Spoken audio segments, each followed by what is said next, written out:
No mês em que estreamos nosso podcast, não poderíamos deixar de convidar alguma pessoa para falar de Deus, para que a gente já comece junto com ele a nossa trajetória, a trajetória desse podcast, para que ele abençoe esse caminho, essa caminhada.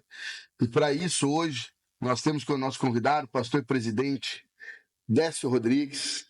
Olá, tudo bem? Seja bem? Muito bem-vindo. Muito obrigado pela oportunidade. É uma alegria poder estar aqui com vocês participando desse podcast. Muito obrigado. E junto com ele, o meu amigo, né, de longa data aqui de Mojimirim, empresário, presbítero, né, da igreja da ID, e ainda que já representou Mojimirim aí, né, tem pai da Rafaela, que foi Miss Brasil em que ano que foi? Foi 2018. Ela foi eleita 17 e exerceu, né, o ofício de Miss Brasil em 2018. Miss Brasil infantil na época. Isso, né? infantil. Que legal. E a Rafa tá fazendo o que hoje? A Rafa tá estudando, tá no último ano aí do ensino fundamental, né? Que legal. Tá estudando. Estudando e é serva de Deus, é levita na casa de Deus. Muito importante. Legal. Vamos lá. Queria que você começasse hoje contando um pouco da sua história. Contando um pouco de como você começou. Vamos lá, já vou fazer uma pergunta mais direta. Assim. Ok. Quando foi que você se sentiu, você percebeu que Deus tocou você, que sua missão de vida era pastorear?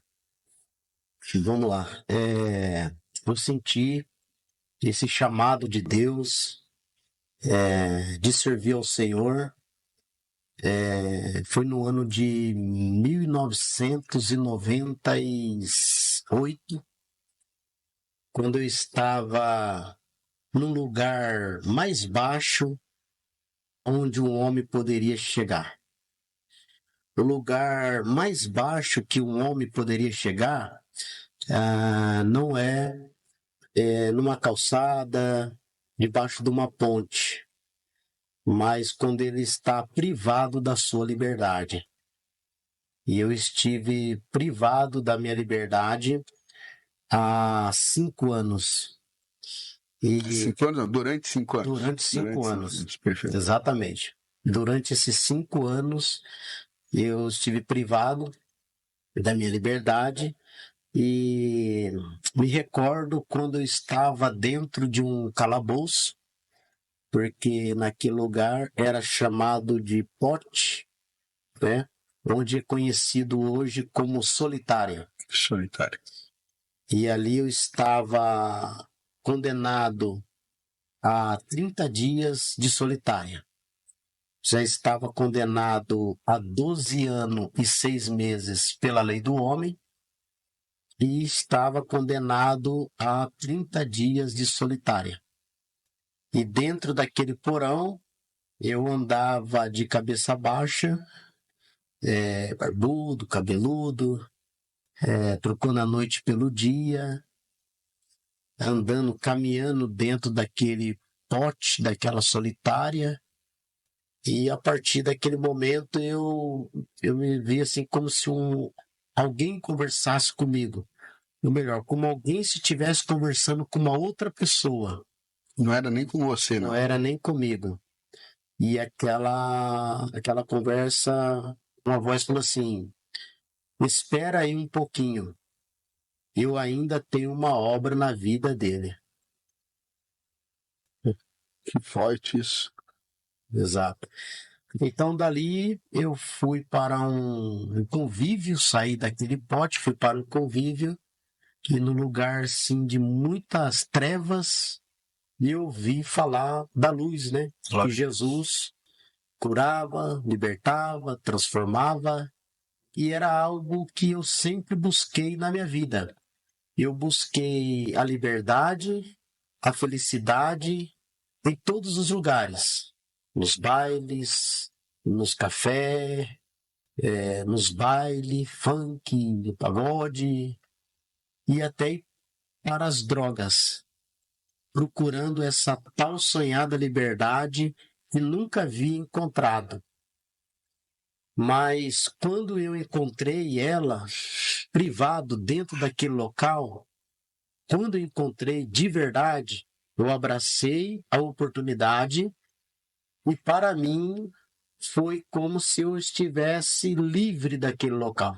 Mesmo estando ali, quando eu encontrei com a luz que é Jesus, eu ainda convivi mais 2 anos ali dentro, servindo a Deus, mas para mim era como se eu estivesse liberto, livre. Você não se sentiu preso nenhum dia depois de encontrar Jesus? Nem um dia me senti preso, porque eu estava livre lá fora, mas preso, espiritualmente dizendo, preso, acorrentado, procurando essa tal sonhada liberdade. Arrepiou aqui. Que forte isso. Quando você estava fisicamente livre, você estava espiritualmente preso. Preso. E é muito melhor estar espiritualmente livre Exatamente. do que fisicamente. Tanto é que quando eu fui para a igreja lá dentro, que era uma cela, eu me senti entrando no céu. Aqui eu estou entrando no céu. Que legal. Rapaz, arrepiou. É. História linda, né? Parabéns, pô, que legal. A gente. Que felicidade, que alegria tá podendo gravar isso e divulgar essa história aí, porque que sirva de exemplo para muitas pessoas aí que estão tão perdidas. E eu não acredito muito em coincidência, acho que uma Jesuscidência. Ontem à noite eu estava antes de dormir, né, ali no celular, vendo aqueles cortes, né, os reels do Instagram, e veio um corte de um podcast que falava que o rapaz falava exatamente isso, que quem vai para as drogas, na verdade, está procurando Deus no lugar errado, né? Que o cara falava exatamente isso ontem e hoje um exemplo vivo dessa história aqui. Que parabéns, obrigado. E aí você saiu, né? Quando você passou, depois dos 2 anos, depois de encontrar Jesus ali dentro onde você estava privado da liberdade, você saiu e já foi pregar, caiu numa igreja. Como é que foi aí a história? Certo. De como você entrou na vida da igreja mesmo, né? Da igreja. Da pregação. Da pregação. Apesar que você já pregava lá dentro, né? Lá dentro, pregava. Você já pregava lá dentro. Sim. E foi interessante, sabe, a minha saída de lá. A saída, porque eu buscava muito. Eu tive uma vida lá dentro de muita oração, muito jejum, muita consagração. E ali a gente vivia praticamente 2 dias sem comer, para comer para que houvesse a verdadeira libertação mesmo. Então houve um processo. Tive um encontro com Jesus, mas houve um processo. Mas a sua pergunta, quando saímos daquele local, eu ainda ficamos ali pela igreja, mais ou menos, servindo aproximadamente 7 anos. 7 anos servindo a igreja e até receber um novo chamado que Deus havia feito sobre nossa vida, que é o chamado de missões, né? O chamado de missões transcultural, né? Outras culturas. Então, quando nós saímos daquele local, houve muitas dificuldades. Durante 7 anos, houve um preço muito alto a ser pago para responder um chamado transcultural, né? Para ir às outras nações. Mas desde lá, daquele local lá de dentro, o Senhor já havia feito um chamado missionário na minha vida. Eu já conheço a história do pastor, e o pastor esteve em vários países, né? Mais de 20 países já que você rodou, que eu sei. E já teve tanto países muito pobres como países muito ricos. E eu gostaria de saber de você, espiritualmente falando, a questão espiritual. Qual país ele precisa mais, espiritualmente falando? Porque às vezes a gente imagina que um país pobre espiritualmente, ele também é mais pobre. E muitas vezes não é essa a verdade, né? A verdade é que países ricos às vezes estão muito mais desviados espiritualmente falando Muito mais. do que os pobres. Eu Exato. gostaria que você falasse isso na sua experiência, porque eu sei que você já teve tanto no Haiti como Exato. na Bélgica, que é hoje, acho que um dos países com melhor qualidade de vida do mundo, né? Então, conta pra gente um pouquinho dessa questão espiritual. Espiritualmente, né? Espiritualmente falando, realmente foi o país da Europa.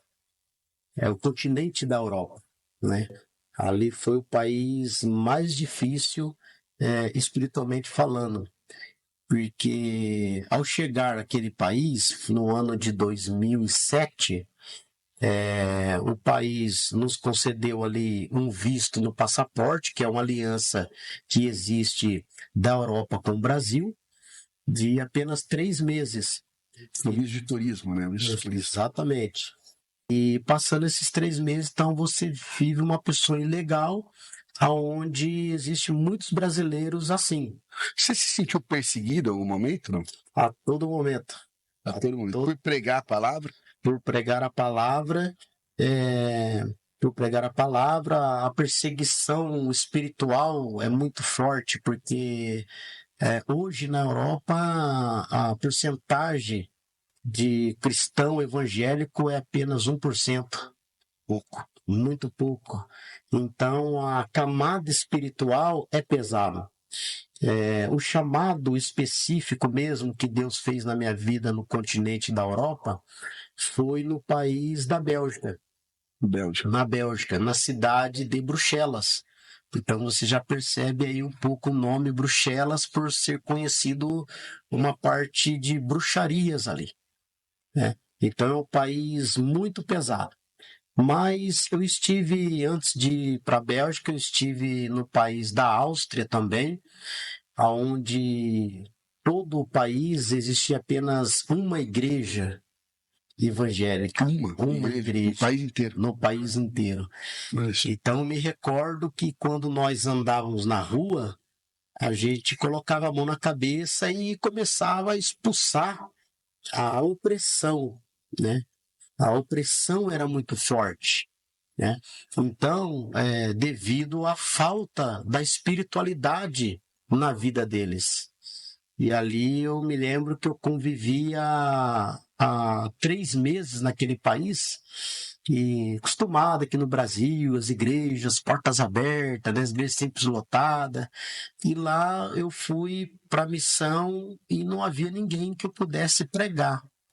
Então no peito e na raça, sozinho e desbravando. Desbravando. Que legal. E ali eu corajoso, né? Um ato de coragem também. Pregava para minha esposa e para os meus 2 filhos, quando eles iam ali também, porque era muito difícil. E muitas vezes eu ia na porta, assim, da sala, onde nós alugamos uma sala ali para tentar fazer os cultos, e quando saía para fora via aquele monte de gelo, né, de neve que batia quase no joelho, de tanta neve. E aquele país frio, gelado, eu falava, o que eu estou fazendo aqui, né? Então foi muito difícil. E eu me recordo que quando eu estava ali, a todo momento eu pensava em retroceder, voltar para o Brasil. Era muito difícil. Primeiro, a dificuldade foi o idioma também, que era o idioma alemão, né? Então houve essas barreiras, essas dificuldades para poder falar da palavra de Deus ali. E como você diz, um povo muito pobre espiritualmente, porque eles, ali o Deus da maioria deles é o dinheiro, né? Então, quantas vezes nós tentamos evangelizar, pregar a palavra para eles, e a resposta que vinha era, em primeiro lugar, por que eu preciso de Deus? Por que eu preciso de Jesus? Se eu tenho uma casa boa para morar, tenho meu carro, eu tenho uma conta bancária que, se amanhã eu for mandado embora do serviço, eu tenho para viver pro resto da vida. Para que eu preciso de Jesus? Os pobres precisam de Jesus, nós não precisamos de Jesus. Mas quando nós vamos perceber, o número de suicídio na Europa é um dos maiores do mundo. Sim. Então isso a gente percebe o quê? Que eles são os povos mais pobres que tem no mundo. Podem ser ricos no dinheiro, mas pobres no espiritual, na felicidade, na alegria, né? Exatamente. Que é o que... É o que existe alguns... No amor, né? Falta o amor, né? Falta o amor. Falta o amor. Esse é um povo muito frio. É um povo muito dividido, né? Então, até com os próprios filhos mesmo, não é igual o Brasil, que é aquele calor, né? O Brasil abraça, né? Sim. As pessoas, mas eles são um povo muito frio, que nas próprias escolas já ensinam as crianças a ser, né? Independente. E eles mesmo, quando os filhos já estão com 17, 18 anos, já arrumam os seus próprios apartamentos, já vai morar sozinho. Então, eu sou muito bem dividido. Eles não são família, né? Não o são conceito de família é muito diferente, né? muito Eu diferente. tive a oportunidade de morar na Europa também, Uhum. na Inglaterra, no caso, e eu vi isso muito claro. Exato. Não existe esse conceito forte de família que, graças a Deus, a gente tem aqui no Brasil, né? E país pobre, eu sei que você teve no Haiti logo após o terremoto. Exato. Então você pegou aquele cenário de tragédia mesmo, de tudo destruído, porque eles tinham acabado de sair da guerra, né? Eles tiveram aquele problema, né, da revolução, da guerra, e logo em seguida o terremoto. Exato. Conta um pouco do que você viu no Haiti. Aí, tanto da parte aí eu nem vou pedir primeiramente espiritual, mas a parte mesmo de um país arrasado, com uma política totalmente em frangalhos, e o sofrimento do povo. E depois a gente entra na parte espiritual. Ok. Na parte material, isso que você disse, né? Que muito difícil, porque eu me recordo que eu cheguei numa cidade até com dinheiro no bolso, né? Um pouco. Mas não havia, no local onde nós nos encontrávamos, não havia comida. Não tinha onde gastar o dinheiro. Não tinha onde gastar. O dinheiro não valia nada. Não valia nada. E então... olha que contraponto forte que a gente está vendo aqui, né? Falamos da Áustria, né? Da questão do cara achar que não precisa de Deus porque tem dinheiro. E agora uma situação que mesmo o dinheiro não resolve coisa nenhuma. Não né? resolve. Sim. A diferença, né? Dos países de primeiro mundo com o país do Haiti ali. E então nós passamos, né, por essa dificuldade ali, que às vezes não ter. E também o que me chocou, que marcou, foi ao chegar ali nos orfanatos. Porque quando nós chegamos ali, as crianças nos receberam cantando, com alegria, alegres. Porém, eles eram mais de 800 crianças que haviam perdido os pais no terremoto e eles não tinham nem o nome registrado. Não tinha nem nomes praticamente, ou seja, não tinham nada. Né? Tudo descalço, às vezes um sem roupa. Né? Mas recebendo cantando. Recebendo cantando. E essa alegria vem de... Vem de Deus. Vem da fé, né? Da fé. Vem da fé. Exatamente. Muito forte isso. Eu me recordo que encontrei uma missionária, que ela era da República Dominicana, e foi nos receber lá. E quando ela foi nos receber, ela falava assim: Pastor Décio, quando você for comer, come uma comida chamada muro. E eu falei, ok. Que ela era um arroz e vinha uns grãozinhos assim de feijão. Era a única comida que vinha uns grãozinhos de feijão. E ali, nós fomos comer aquele muro e tinha uma asa assim, como se fosse uma asa de um frango. Mas era muito escura aquela carne. E aí eu comia, ela falava, tá gostoso, pastor Décio? Ih, tá muito bom. E comia. Mas depois de um ano, eu fui encontrar com ela no Brasil. E ela perguntou para o pastor, você lembra daquela comida que você comia, aquela carne? Eu perguntava para você se estava bom, você falava que estava. Falou assim, então, você estava comendo carne de morcego. Morcego. E eu falei para ela assim, mas, irmã Maria, por que a senhora não me avisou, né? Ela disse, porque se você não comesse, você ia passar fome aqui. Você tinha que comer. Então, essa é a parte... É o que tem para comer, né? Exato. Essa é a parte material. E fora os bolinhos também de terra, né? Os bolinhos de terra que eles fazem e com pitadas de sal. E eles comem também, alimentam isso daí também no Haiti. Terra. De terra, bolinho de... Para enganar. Para enganar. Para entrar no estômago e saciar mesmo sem você ter... Isso. Faz uns bolinhos. É uma situação difícil. Isso. Mas, falando da parte espiritual, são muito ricos. Porque qualquer lugar do Haiti que eles percebem que estão chegando um missionário naquela região, nas aldeias, eles caminham 1 hora, 2 horas de a pé, embaixo de um sol para receber aquele missionário. Porque eles acreditam que aquele missionário está sendo enviado por Deus para trazer uma mensagem para eles. Que forte. Cultos debaixo das árvores. Nós fazíamos culto lá, o culto começava às 8 horas da manhã. E havia mais de 150, 200 pessoas, tudo dançando, pulando, batendo pé, a poeira subindo. E o culto ia até 1 hora da tarde, das 8 a 1 da tarde. Então, ali parava, eles sentavam no chão só para ouvir a mensagem da palavra de Deus. Então, se o pregador ali pregasse 1 hora, eles ficavam sentados 1 hora. Se fosse de 30 minutos, eles ficavam sentados 30 minutos. Acabava a pregação, eles levantavam, iam dançar, pular, e sem saber o que ia comer à noite ou depois do culto. Então, nós tínhamos uma casa pastoral do lado, que acabava o culto, então ia aquele monte de pessoa para casa pastoral, para querer comer. Eu fazia aqueles carneirão assim, às vezes de sopa, né? Colocava, cortava galhos e acendia o fogo ali, colocava aquele carneirão, fazia uma sopa e tentava distribuir para todos quando dava. Mas era a parte da manhã toda pulando, dançando, batendo palma, glorificando. Com alegria, né? Sempre com alegria, com muita alegria, né? Você vê o que é Deus, né?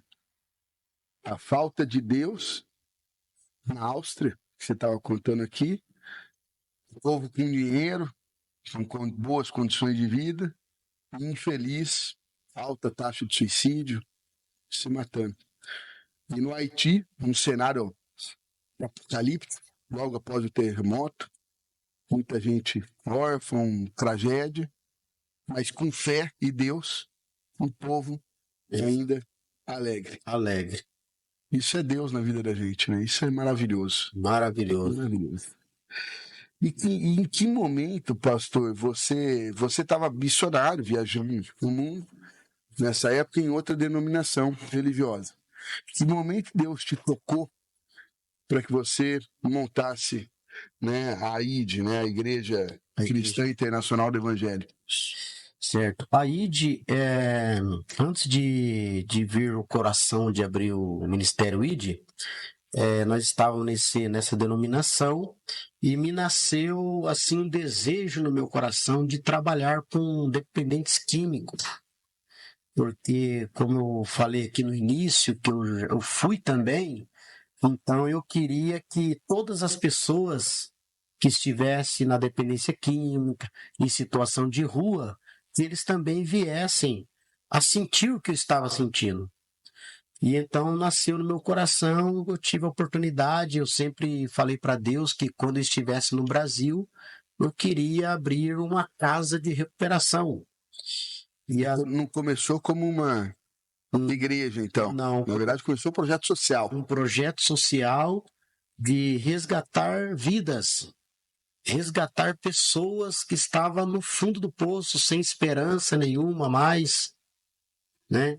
Então eu queria mostrar para eles que assim como Deus fez na minha vida, Deus poderia fazer na vida deles também. Nessa eu já tinha viajado aí por mais de 20 países e me veio o coração de iniciar o projeto social. E então ali quando voltei para o Brasil, e nós começamos o trabalho, E foi aonde que, né, até outro ministério pediu para que eu viesse tomar uma decisão. Na verdade, André, o ministério, o pastor Décio, ele era. A igreja contribuía com os custos dele, porque ele tinha uma família, ele vivia da obra, né? Ele não tinha um emprego para ele poder. Então, o ministério ele ajudava com alguns recursos a vida do pastor Décio. E esse ministério, meio que estreitou a vida do pastor Décio da seguinte maneira. O senhor tem que tomar uma decisão agora. Ou o senhor continua com o trabalho social, que é a casa de recuperação, ou o senhor abre mão da casa de recuperação e continua como pastor, como aqui no nosso ministério. E o pastor Décio, como homem de Deus que fez a escolha correta, que foi continuar com o trabalho social na casa de recuperação. Mesmo sabendo que ia passar mais dificuldades, Sim. Que perderia a parte financeira, Sim. Mas decidiu continuar na parte social. Na parte social. Que era onde queimava mais o coração, né? Sim, é isso. Né? Onde o coração manda é onde Deus manda, né? Onde Deus... Exatamente. É isso aí. Exatamente. Perfeito. E surgiu aí o ministério, surgiu daí, né, pastor? Surgiu daí. E aí lá dentro começamos a desenvolver um trabalho buscando moradores de rua, dependentes químicos, viciados nas drogas, no álcool, e levava para dentro da casa de recuperação. E ali nós desenvolvemos um trabalho social com eles de recuperação, com um trabalho com laborterapia. Então ali a gente... Foi meu tema, viu? Eu sou formado em Direito, a minha monografia foi sobre ressocialização. Ressocialização. E eu falei muito sobre laborterapia. Muito legal. Legal, estudei muito isso já. Olha, que legal. E foi um dos trabalhos que eu mais gostei também, porque eu não tinha uma formação, mas ali a gente conseguimos aprender na prática a avaliar a recuperação de um dependente químico através do seu comportamento. Porque as drogas, a pessoa que tem uma recaída nas drogas, ele já está recaído no seu comportamento. Como a gente costuma dizer que a recaída na bebida e no álcool, ela é apenas uma cerejinha em cima do bolo. Eu tive, na época de faculdade, a oportunidade de participar de um projeto social na antiga FEBEM, treinado de Jequitibá, em Campinas, e frequentei lá dando aula também, só que eu dava aula de teatro, e a gente procurava levar profissões, né, para esse projeto. Era um projeto da OAB, lá de Campinas, e aí tinha uma professora nossa que era envolvida nisso, e a gente acabou entrando via centro acadêmico da Faculdade de Direito nisso. E eu fui muito dar aula lá dentro. Uma coisa que eu percebi muito claramente, e tem uma história muito forte, inclusive, nesse sentido, é que duas coisas você precisa fazer para tirar a pessoa do crime. Eu acho que isso deve valer para droga, deve valer para o crime, deve valer para os caminhos errados em geral.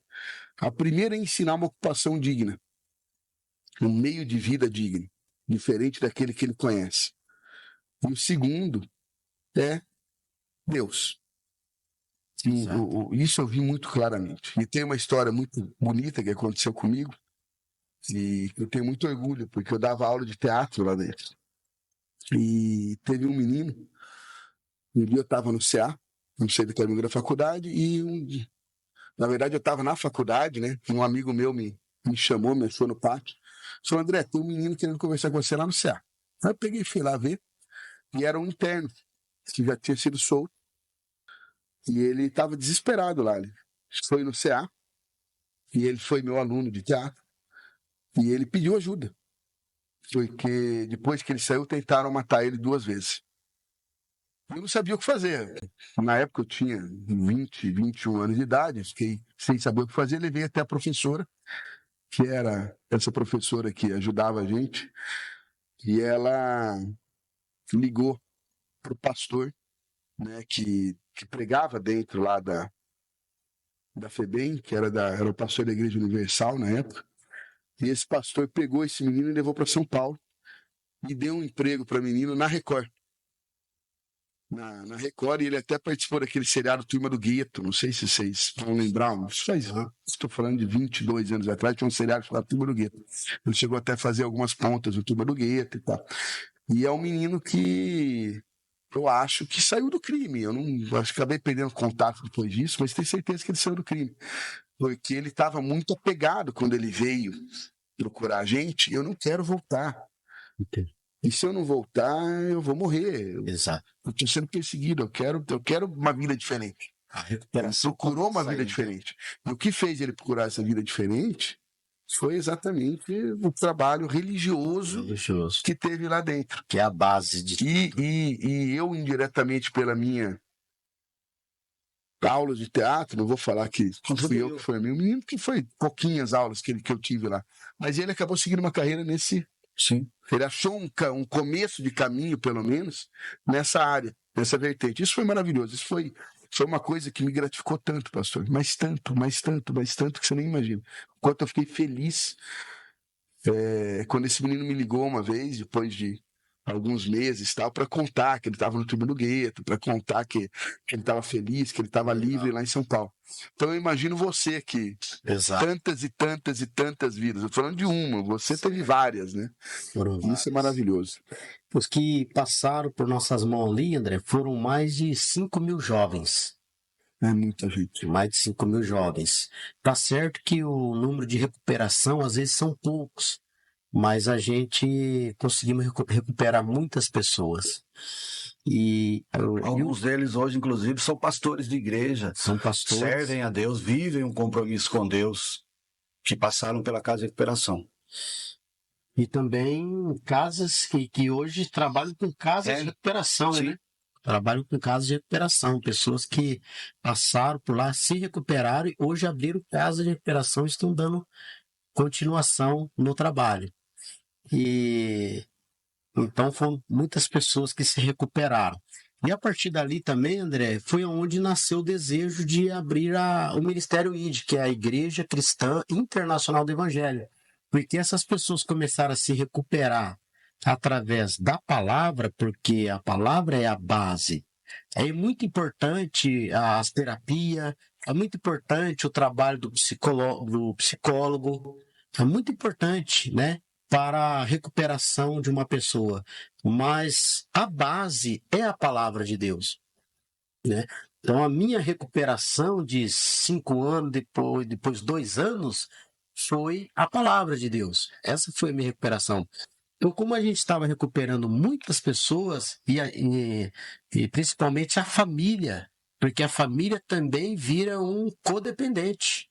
A família fica muito mais doente do que o próprio viciado. Por quê? Porque o viciado, ele vai usar droga e congela o sentimento dele, não está sentindo nada ali. Mas a família passa a ficar doente limpo. A família sofre. A família sofre muito mais. Então, nós começamos não somente a recuperar os alunos, os internos, como também os familiares. E então nós recuperávamos... Que era a segunda fase da casa de recuperação, né, pastor? E era a segunda fase, exatamente. Existia a primeira e a segunda. Né? A primeira fase de 3 meses e a segunda fase para aqueles que já estavam mais avançados. E nessa de recuperar as famílias, então foi onde surgiu ao propósito, o desejo no coração de abrir a Igreja Cristã Internacional do Evangelho, que é o Ministério ID, para acolher essas famílias também dentro da igreja, poder receber ali a palavra, o tratamento, o acolhimento. Tanto é que o nosso logo ali do ministério se chama Igreja Cristã Internacional do Evangelho, a igreja que ama a sua família. Né? Então nós começamos a abraçar a família, as famílias. E nessa, não esperava, nós estamos aí hoje com 5 anos com o Ministério aberto e já com 6 igrejas. Estamos com essas 6 igrejas aqui no Brasil, uma no exterior, no país da Bélgica. Olha só para vocês verem, o chamado sempre foi nesse país. Estamos com uma igreja no país da Bélgica e também um casal de missionário ali Na Espanha, né? em Portugal. Portugal. E Luxemburgo, pastor, não tem Luxemburgo? Luxemburgo também temos um casal ali também. A igreja. Então hoje são 4 países. 4 países. Pô, que legal. Brasil, Luxemburgo e Portugal com missionários e igreja na Bélgica. Na Bélgica. Também estamos com um missionário que ele é responsável por 30 presídios do estado de São Paulo. 30 presídios do estado de São Paulo, e ele já tem mais de 30 anos que está nesse trabalho, nesse chamado missionário, e ele também é um missionário do país Argentina que faz parte do nosso ministério. Que legal. Ele está fazendo trabalho ali com novos décios ali, procurar novos décios para resgatar e se Deus quiser abençoar. É isso aí. Também seguir um caminho iluminado como o seu. Parabéns. Exatamente. Parabéns pelo trabalho maravilhoso, pastor. Isso isso alegra muito meu coração. Não tem outra expressão para poder falar isso, que quando a gente conhece pessoas que estão fazendo a diferença e como você está fazendo a diferença. Parabéns pelo trabalho. E eu queria falar também de você, de Mojimirim. Porque você veio de Campinas, né? Você começou o trabalho lá em Campinas, depois você veio a Mojimirim. E a gente falou tanto de droga, hoje você está num bairro que é um problema muito sério de Mojimirim, que é o Jardim Planalto. Tem a igreja lá no Jardim Planalto. Sim. Talvez o bairro mais complicado quando a gente fala no problema das drogas no município de Mojimirim. E no Jardim Planalto, no Floresta, né? Desculpa. Planalto e Floresta. Planalto e Floresta. Mas a igreja, ela é situada no Planalto. Ela é no Planalto. Rua Sebastião Vaz, 1712.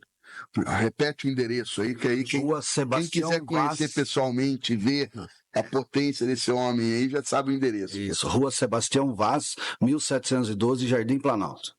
Maravilha. Mojimirim. Que legal. Conta um pouco de Mojimirim pra gente. Acho que eu gostaria de deixar pro presbítero Érico, ele que foi a pessoa que nos incentivou a abrir o trabalho lá.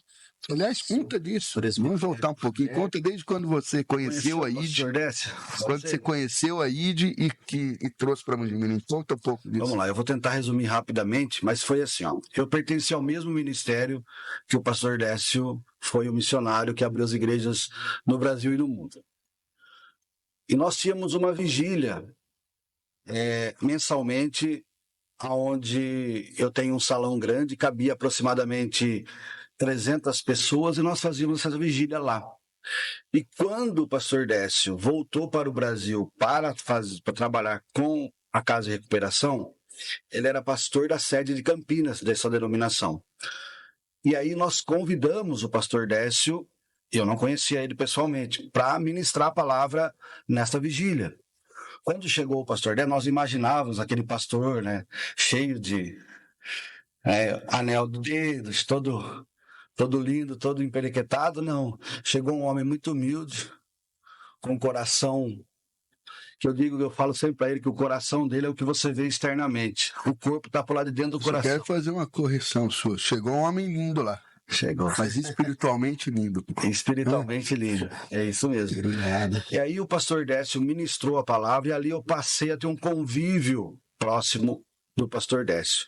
Aí eu vim a conhecer o trabalho dele na Casa de Recuperação, né? Ainda não tinha o Ministério ID, pastor Décio fazendo o seu trabalho ali na Casa de Recuperação, até que surgiu no coração dele o desejo de abrir o ministério, como ele mesmo já disse. E aí, 21 de março de 2019, foi fundado o Ministério ID, por esse homem de Deus aqui, por esse missionário, pastor Décio Rodrigues. 5 anos atrás. Isso. E a igreja iniciou-se ali na cidade de Campinas. Que dia é hoje? Hoje é 19. A gente está gravando dia 19. Daqui 2 dias, então, faz aniversário. Exato, faz aniversário. Isso. E, pastor Décio, a primeira igreja nossa aqui no Brasil foi ali em Campinas, no Recantos dos Dourados, próximo à polícia rodoviária, ali depois do pedágio de Campinas. Tem um bairro ali, à esquerda ali, que chama Recantos dos Dourados. Ali surgiu a nossa primeira igreja.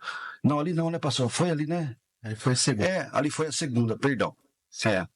E, enfim, E eu passei a conviver mais próximo do pastor Décio ali, na igreja do Recanto dos Dourados. E Deus veio trabalhando no nosso coração, nós começamos a frequentar os cultos da igreja ali em Campinas. E eu e mais o filho do pastor que mora comigo, ele não mora na Bélgica, o filho do pastor mora aqui no Brasil comigo, o Felipe. E nós tínhamos no coração, poxa vida, mas podia ter um ministério aqui na Mojimirim, tem tantas almas para a gente ganhar aqui, né? O povo do Jardim Planalto tão sedento de ouvir a palavra de Deus, né? Tantas biqueiras que tem ali no Jardim Planalto, que você pode fazer um trabalho, desenvolver um trabalho, ensinar eles a sair dessa vida e ter uma vida com Deus, encontrar a verdadeira felicidade, como o pastor Décio disse. E nós começamos a buscar ali no Jardim Planalto um salão para que a gente pudesse locar para fazer o ministério, trazer o ministério para cá. Até que Deus abriu uma porta para nós e nós locamos um salão. E montamos toda a igreja, trouxemos tudo que era necessário para que a igreja fosse ali aberta. E quando a gente inaugurou a igreja, o pastor presidente estava aqui, né? Nós fizemos a inauguração e começamos a desenvolver esse trabalho de evangelização, esse trabalho de falar, porque às vezes, sabe, André, evangelização muitas das vezes não é só você entregar um panfleto, mas é aquilo que o pastor Décio sempre faz. O pastor Décio ouve o que aquela pessoa está passando. Você tem que entender, para eu saber qual é a sua necessidade, eu preciso ter intimidade com você. Você precisa confiar em mim para que você possa se expressar e contar para mim aquilo que te aflige. Então nós passamos a desenvolver esse trabalho ali, com os moradores, com as pessoas do bairro. E nós fomos angariando, sabe, essas pessoas e trazendo para conhecer o nosso ministério, para conhecer o Ministério ID, né? E assim, hoje o trabalho nosso, eu acho que quem pode falar melhor, nós fizemos agora um evento maravilhoso aqui, para comemorar esse 5º ano de ministério, mas eu acho que é melhor o pastor Décio falar sobre isso, certo, que é um negócio assim sensacional que nós fizemos.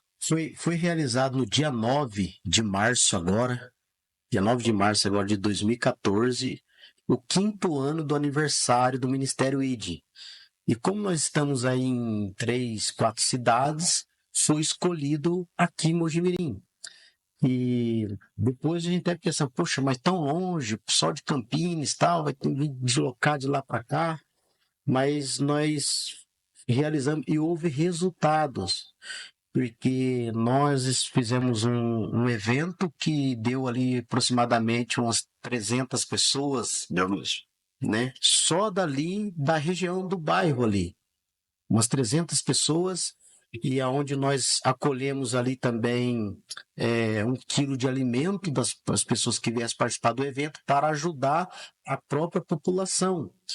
E também nós conseguimos agregar para estar junto conosco aproximadamente umas 20 pessoas que hoje estão lá na igreja, estão sendo restaurados, pessoas que estavam com o casamento praticamente destruído, hoje está restaurado, pessoas que estavam nas drogas, que se recuperou, inclusive ontem nós fizemos o casamento de um jovem, um casal de jovens de 20, 25 anos, que estava nas drogas e foi resgatado, e o resultado foi tão bom que hoje nós estamos aqui com você, André. Graças a Deus. Através desse evento. Foi através desse evento que eu acabei conhecendo você, exatamente. Maravilhoso. Hoje nós estamos aqui e foi aberto a igreja, eu tinha ido uma vez lá trazer uma palavra, mas eu não conhecia profundamente como agora no dia 9. Porque eu andei pelas ruas, mais ou menos de quinta a domingo, todos os dias, andei na rua, repetimos as ruas, andei todo aquele bairro, Floresta, né? Floresta e Planalto. Não foi só uma vez, foram várias vezes, rua por rua, e eu pude observar, né, a decadência ali dos jovens. Olha uma foto de trás aqui. Ai, que maravilhoso. Dos jovens nas drogas ali. E O evento, aliás, foi dentro da escola ali, né? Da escola estadual ali. da escola estadual. Eles cederam espaço, porque não tinha lugar para caber tanta gente assim, se não fosse ali mesmo. Olha que beleza. Graças a Deus, coisa linda. Exato. E eu não imaginava que aquele bairro, as pessoas estavam naquela situação. Eu encontrei na rua jovens, adolescentes de 13, 14 anos, grávidas, nas drogas, perdido, triste, muitos jovens ali. Então, como missionário, eu percebi naquele momento que o local que Deus havia escolhido para aquele evento era aquele bairro. Percebeu que não foi... Que estavam no lugar certo. Não foi um erro, foi um acerto, mas foi enviado de Deus mesmo para ser ali mesmo. Exatamente. Foram chamados de Deus. Que bom. Foram chamados de Deus. Pastor, eu queria agradecer sua presença aqui no nosso podcast. Foi maravilhoso. Acho que tá... Pena que o tempo é curto, sei que acho que a gente poderia ter 2, 3, 4 horas aqui de conversa, que só ia sair coisa boa.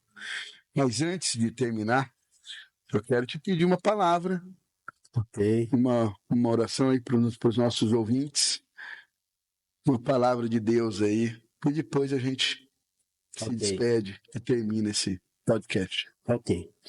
A palavra que eu gostaria de deixar para todos os ouvintes nesse momento é uma palavra de evangelismo, que se houver algum cristão nos ouvindo nesse momento, que através desse podcast ele possa também despertar a evangelizar, a resgatar as almas, e que ele tem esse chamado também de buscar as pessoas, ajudar as pessoas. E se também tiver alguém que ainda não é cristão, também vai servir a mesma palavra que está registrado no Evangelho de João, no capítulo 3, versículo 16, que está escrito assim: porque Deus amou o mundo de tal maneira que deu o seu único Filho unigênito, para que todo aquele que nele crê não pereça, mas tenha a vida eterna. Oh, glória. Então, eu acho que nenhum pai teria a capacidade de dar o seu filho para morrer por alguém. Por um bandido, por um ladrão, por uma prostituta, por um mendigo, por um morador de rua. Mas a Bíblia diz que Deus, ele amou de tal maneira. Eu acredito que quando o apóstolo João, ele foi escrever sobre o amor, ele não conseguiu achar palavras para expressar o tamanho do amor de Deus pela minha vida, pela vida de vocês que estão aqui, pelas vidas das pessoas que estão assistindo agora esse podcast. Eu acredito que ele não encontrava a palavra naquele momento. Então, o Espírito Santo veio sobre ele e inspirou ele a escrever: porque Deus amou o mundo. Deus amou o mundo. E em alguma das suas epístolas ele também diz assim: Deus é amor. Deus não tem amor. Deus é o próprio amor. O próprio amor. A ponto de entregar o seu próprio filho. Então, que essa palavra sirva para todos vocês e que Deus possa continuar abençoando a todos em nome de Jesus. Amém. Obrigado. Amém? Obrigado pela presença. Obrigado, meu amigo. Obrigado, André. Querido Érico, O grande que me amigo André apresentou Mazon. esse ser de luz maravilhoso que está aqui na frente. Maravilhoso. Obrigado. Isso é Amém. uma bênção na minha vida ter conhecido o pastor, ter podido ter a oportunidade de estar aqui ouvindo ele. Prazer, e suas histórias maravilhosas, suas palavras fortes de Deus aí. Muito obrigado. Gostaria de perguntar, André, se eu poderia deixar o Instagram, né, o meu Instagram. Óbvio, não só pode, como deve. Ok. Eu vou deixar o meu Instagram e o presbítero Érico vai deixar o da igreja, tá bom? Então, o nosso Instagram é @pastor_Décio. Simples. @pastor_Décio. Chacinho. Ok? E o da igreja, querido? É Mogi Mirim Ide. Tem um arroba antes, arroba né? Mojimirim Id. Tem que passar direito. Vamos lá. Vamos lá. Arroba Mojimirim Id. Arroba Mojimirim Id. Isso. Maravilha. E arroba pastor underline Décio. Pessoal, segue lá que o homem é forte. A palavra é forte, tocado por Deus. Vamos seguir, que vale muito a pena. Vamos caminhando e forte abraço.